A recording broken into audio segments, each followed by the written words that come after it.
বাংলাদেশের সাবেক প্রধানমন্ত্রী ও বাংলাদেশ জাতীয়তাবাদী দলের চেয়ারপারসন বেগম খালেদা জিয়ার মৃত্যুতে গভীর শোক প্রকাশ করেছে জাতিসংঘ, ইউরোপীয় ইউনিয়ন সহ বিশ্বের প্রভাবশালী বিভিন্ন রাষ্ট্র। আজ সামাজিক যোগাযোগ মাধ্যম ও বিভিন্ন বার্তায় দেশগুলো, দূতাবাস ও মিশনগুলো এই শোক ও সমবেদনা জানান।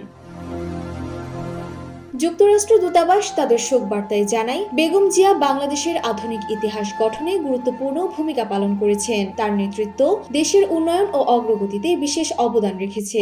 একইভাবে ফরাসি দূতাবাস তাদের বার্তায় বলেন, দীর্ঘ রাজনৈতিক জীবনে তিনি জাতীয় গঠনে যে প্রভাব রেখে গেছেন তা স্মরণীয় থাকবে। ভারতের প্রধানমন্ত্রী নরেন্দ্র মোদীও খালেদা জিয়াকে নিয়ে ফেসবুক পোস্ট করেন।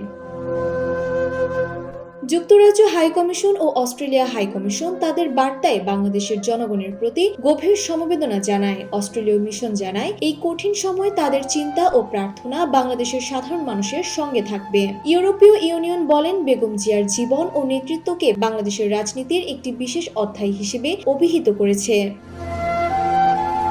অন্যদিকে জাতিসংঘের ঢাকা অফিস এক বিবৃতিতে সাবেক প্রধানমন্ত্রীর পরিবার ও স্বজনদের প্রতি গভীর সমবেদনা প্রকাশ করেছে। একই সঙ্গে তারা বাংলাদেশের সরকার ও জনগণকে সান্ত্বনা বার্তা প্রদান করে। কূটনৈতিক মিশনগুলোর এই শোক বার্তায় বেগম খালেদা জিয়ার দীর্ঘ রাজনৈতিক সংগ্রাম এবং বাংলাদেশের সংসদীয় গণতন্ত্রে তার অবদানের বিষয়গুলো গুরুত্বের সাথে উঠে এসেছে। শোক বার্তায় রাষ্ট্রগুলো তার আত্মার শান্তি কামনা করেছে।